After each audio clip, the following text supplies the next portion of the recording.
Sa ating pagpapatuloy ng FPJ's Batang Quiapo, sa gitna ng Quiapo napansin ng ilang tambay si David na naglalakad na parang may hinahanap, agad nila itong nilapitan at tinanong kung saan ito pupunta. Kitang-kita sa mukha ni David ang pagkainis sa kanilang presensya ngunit imbes na sumagot ng maayos, nagpakita ito ng kayabangan. Lalo lamang uminit ang ulo ni David sa pagtatanong ng mga tambay. Ibinato niya ang kanyang inis sa kanila. Sinabihan silang lumayo sa kanya at huwag siyang pakialaman, ngunit sa halip na matakot, lalong uminit ang dugo ng mga tambay.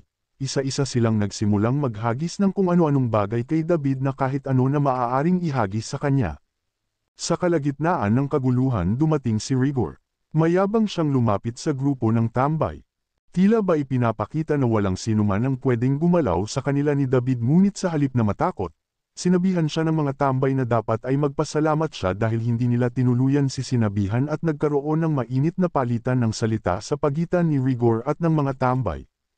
Tinanong ni Rigor kung ano ang ginawa nila kay David at kung sinaktan ba nila ito sa halip na magpaliwanag lalo lang silang nagkainitan. Ang simpleng pagtatalo ay nauwi sa hamunan hanggang sa tuluyan ng magkaroon ng rambulan sa pagitan ni Rigor at ng mga tambay. Sa kabilang banda, nagkausap sina Mayor Roberto at Chairman, galit na galit si Mayor habang ipinapahayag ang kanyang pagkadismaya sa sunod-sunod na kaguluhan sa barangay. Kung hindi rambulan, bar-ilan naman, napabuntong hininga si Chairman, sinabing may isang pamilya na siyang palaging pinagmumulan ng gulo. Matapos marinig ang paliwanag ni Chairman, nagbigay ng babala si Mayor Roberto.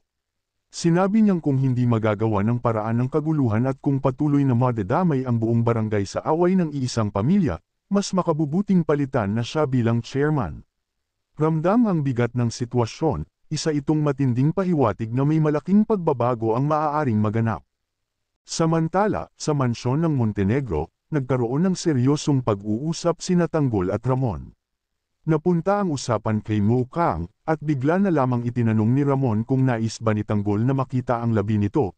Nanlaki ang mata ni Tanggol sa sinabi ni Ramon, hindi niya akalaing mababanggit ito ng kanyang ama lalo pat siya mismo ang naglibing kay Mo Kang noon. Ipinaliwanag ni Ramon na si Olga ang nakaalam ng lahat dahil may nagsabi sa kanya, gusto niyang ipakita kay Tanggol ang isang bagay dahil sa sinabi nito. Hindi na nagdalawang isip si Tanggol at sumunod kay Ramon upang alamin kung ano ang sinasabi nito tungkol kay Mo Kang.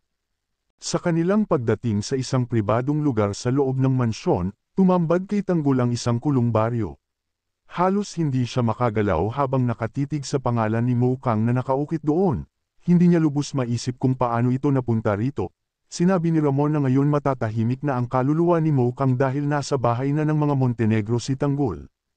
Ano kaya ang kahihinatnan ni Rigor sa kamay ng mga tambay?